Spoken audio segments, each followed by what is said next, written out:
Bonjour à toutes et à tous. À présent, je vais vous présenter un deuxième outil de la toolbox Emerge qui est développé par Artelis, qui s'appelle Sepia. Donc, tout d'abord, Sepia signifie Climate Energy Policies Impact Assessment, donc pour évaluation de l'impact des politiques énergie-climat. Et il s'agit d'un outil Excel, donc facile d'utilisation, permettant d'évaluer différents scénarios énergie-climat définis par l'utilisateur. Euh, donc Sepia s'appuie sur une modélisation à l'échelle d'un pays et il prend en compte tous les secteurs d'activité qu'on a découpés comme suit, donc le secteur résidentiel, le secteur du transport, industrie, le secteur tertiaire et enfin le secteur de l'agriculture. L'outil Sepia utilise une approche dite bottom-up, dont je parlerai un peu plus en détail après, pour estimer les consommations d'énergie dans ces différents secteurs d'activité.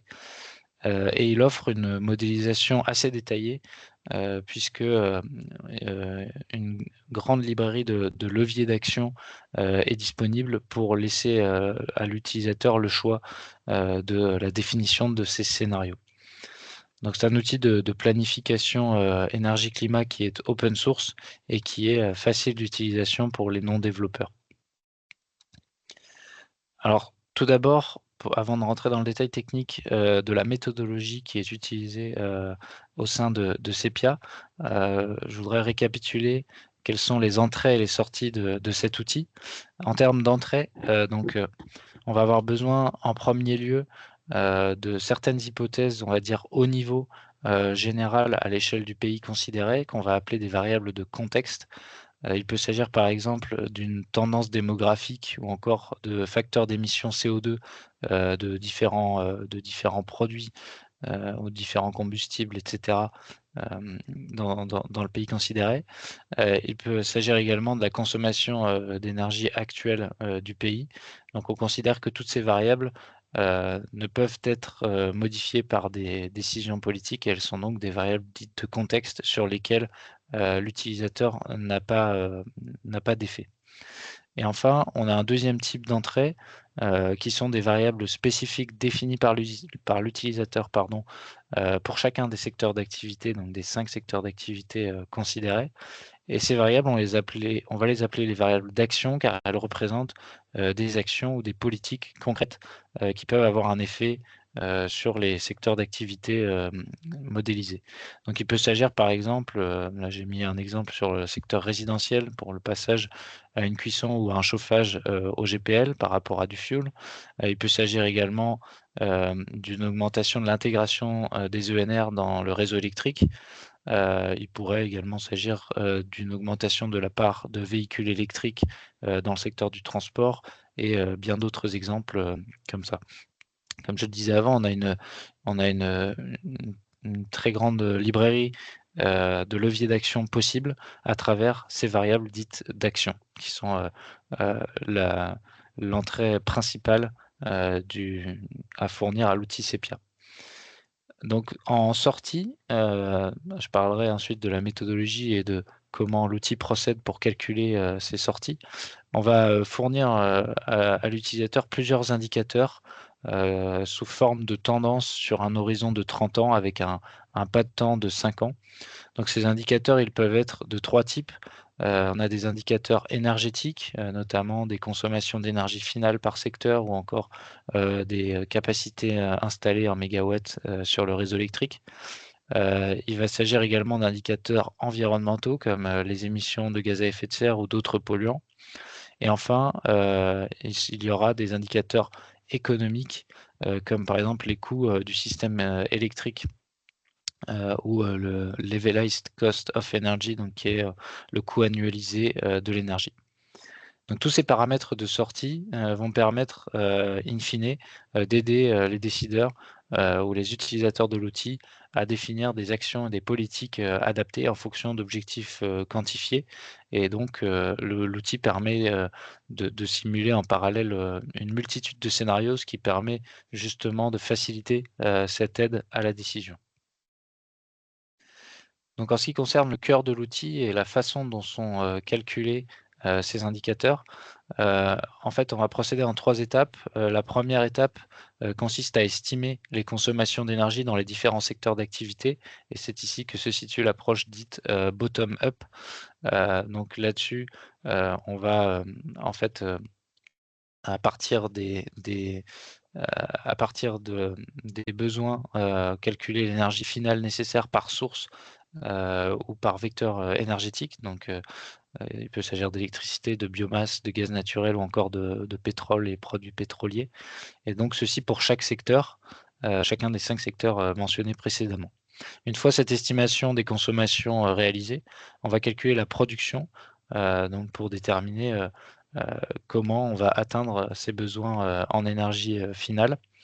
Et donc là-dessus, également, on peut avoir différents types de production et donc différents leviers qui peuvent être par exemple de la production de biomasse, de la production d'électricité ou encore de la production liée à des combustibles fossiles qui peuvent être importés. Donc il peut s'agir de gaz naturel ou produits pétroliers sur lesquels on a également des hypothèses de prix.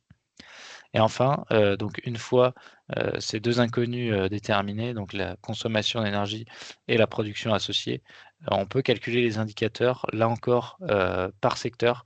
Donc pour chaque secteur, on va avoir des indicateurs spécifiques qui ne seront pas les mêmes évidemment.